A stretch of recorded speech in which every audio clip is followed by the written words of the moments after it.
What's going on, guys? Raj here. Hope you guys are well. I've got a couple of new fragrances to show you guys. And when I say new, what I mean by that is that I haven't shown them on this channel on a video before. I bought them around 6 months ago, and that was actually, these two fragrances were the last fragrances I've picked up. So haven't been doing any fragrance shopping in a while. And also, when I say new, these are actually older vintage bottles. So if you guys have known, if you've been watching some of my more recent content over the last, well, sort of towards the back end of 2020, early part of 2021, I've been getting into more of the classic style fragrances, vintage style fragrances, which I've always had an interest in, but never really dived deep into it. I've picked up like miniature bottles and a few full-size bottles where I can. An example of two of them would be these two gems. This is a Rive Gauche. This is the intense version. It says it down at the bottom here. And I've been wearing this a lot. You know, it comes in this like, I guess it's refillable. I don't know if it actually is refillable, probably is. And I need to be careful because there aren't many of these left in the world. Really, really beautiful fragrance, classic, soapy, lavender, herbs, and also Van Cleef & Arpels Sa. This bottle is, I think, the original design. I'm pretty sure it's the original design. There's been a few different iterations since then. Got lucky on eBay and absolutely loving this. The greenness, the depth, the oak moss. Very classic, very masculine fragrance, lovely stuff.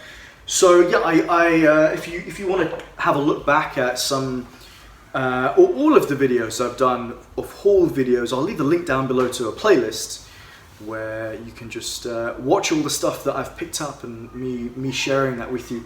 But in this video, only two fragrances to show in terms of purchases. But just before I get into that, excuse me. Just before I get into that, scent of the day, Chanel Egoiste. This is just really, really developing nicely in the bottle. Fragrances definitely develop as time goes by. Of course, they can degrade as well, but keep them in a good condition. And this is becoming smoother and smoother. It had some harsh edges, some rough edges when I first bought it. Perfect, I feel, for humid weather. When maybe there's a bit of rain in the air, a bit of humidity in the air, it works so nicely. Creamy, woodiness, a little bit spicy, soft florals in there, but also some spicy florals too. And this is a really unique fragrance, I feel. Really great stuff. You can pick up on a lot of that typical Chanel DNA with some of the aldehydes, and it was a long time ago, but I did a video on the Chanel Les Exclusifs, and certainly I could pick up on elements of, you know, there was a similarity. There was like a line running through all of those fragrances, which you can pick up on, like that Chanel DNA. So that's my scent of the day. So let's move on to a couple of the bottles that I've picked up. As I said, I haven't done any fragrance shopping in a while, and I'm kind of like thinking, should I buy something now? It's been a long time. I don't know what I'm going to buy. So I've been doing a little bit of searching online. I don't know what I'm going to get, but you know, watch this space. The first one is a really old fragrance from YSL. This is Jazz. And as you can see, again, look, I'm not like some fragrance historian, but I'm pretty sure, I don't think I've seen a version of this design before this version. I think this was the original version when this fragrance first came out. When I review it or mention it again, I'll do a bit more research and give you a bit more detail, but the piano keys bottle is a pretty iconic design. Yeah, really beautiful. I don't have the box, just the bottle with this one. And this is a potent fragrance. Now, I used to own Jazz in the clear glass bottle. It was kind of like tall. It had Jazz in really like tall letters. There was a version of Live Jazz as well, but I never got around to buying that. So it's been a while since I owned YSL's Jazz. So when I was trying to compare it to this one, I was kind of trying to go into the back of my mind and think about Is it the same?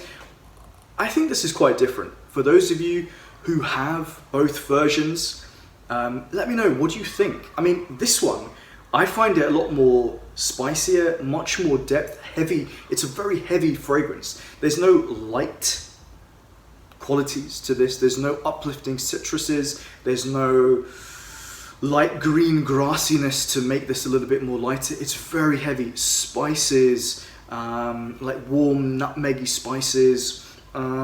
Also really like wet oak moss is what I kind of get in my mind, but also smelling as well, like visualizing but also smelling. A little goes a really long way. I mean, there were a couple of times where, I mean, I'm not a self-conscious person much, but there were a couple of times where I did like 3 or 4 sprays of this and I was like, God damn, this is really projecting off my skin very strong. So yeah, you know, sometimes picking up these bottles on eBay, a little bit unsure, are they authentic? It's always a bit of a coin toss. There is a batch code, right? It should be here. You won't see it on the, I'm filming on my like old iPhone, so you won't see it. And I think also that this comes out, like you can pull it out and kind of dismantle it in some way, I think. I'm not sure.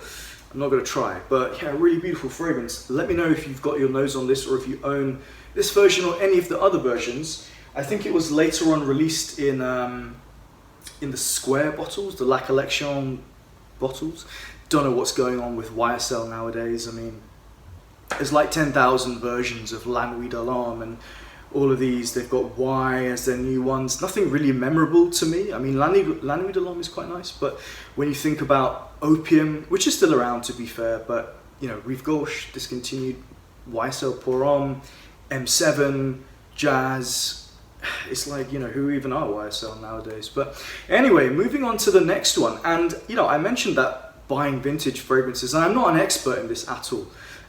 It can be a bit of a coin toss. So I was a little bit unsure with this one. And even now, I'm still a little bit unsure from it smells great. It's Boucheron pour Homme EdT. It definitely smells great. I have a decant of the new version, or like the latest version, which I might be potentially leaning towards. And the reason I'm kind of unsure about this is because the decant that I have of the latest version smells a little bit stronger. So I don't know if this has been stored incorrectly or what. This still smells fantastic. You've got that lemoniness, you've got that kind of soapiness in there as well, some white musks. It's a little bit green. It's very classic gentleman's cologne. It feels very much like, it gives me like a barbershop kind of feel also. I mean, this is the old design. You can see from the bottle, the newer bottle has like all gold, all there. You can see from the box here, I think this definitely is a genuine bottle. I was looking at the batch code, which is down here, and also on the bottom, and it wasn't checking out, like it wasn't recognizing the batch code on the websites that I checked. So yeah, I don't know. I mean, it still smells fantastic. It lasts on my skin. So, you know, that's all I can kind of say. Like I think it's authentic, but who knows, right?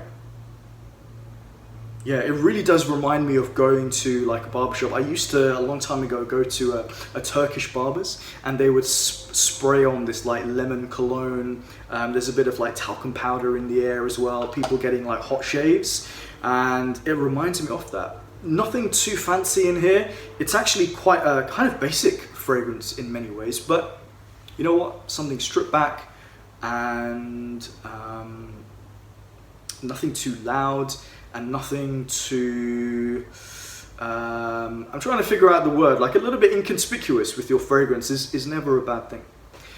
So guys, let me know, have you tried these fragrances? Have you picked up any vintage fragrances recently? Are you into vintage fragrances? I know there are a ton of people out there who have a lot more knowledge than I do, but I'm slowly getting into it. I might pick up a few minis and show you them.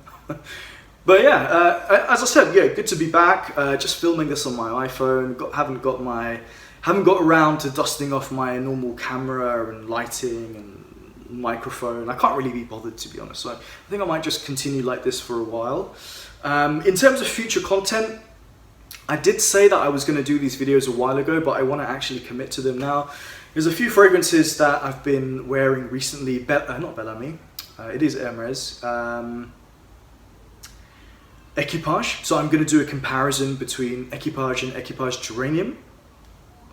I'm also going to do a comparison between Guerlain's Heritage, the EDT and the EDP. And I've got a few samples kind of like around that have worn or are wearing, so some more niche ones. So yeah, look out for future content. Thanks for watching. Again, thanks to all the people who have subscribed while I've been away, and yeah, looking forward to interacting with you guys. I always appreciate the comments from people who constantly comment, and to also like people who are new to the channel. That's always good to hear from you guys. So yeah, anyway, I'm rambling now. Take care, peace out, see you on the next video. Bye.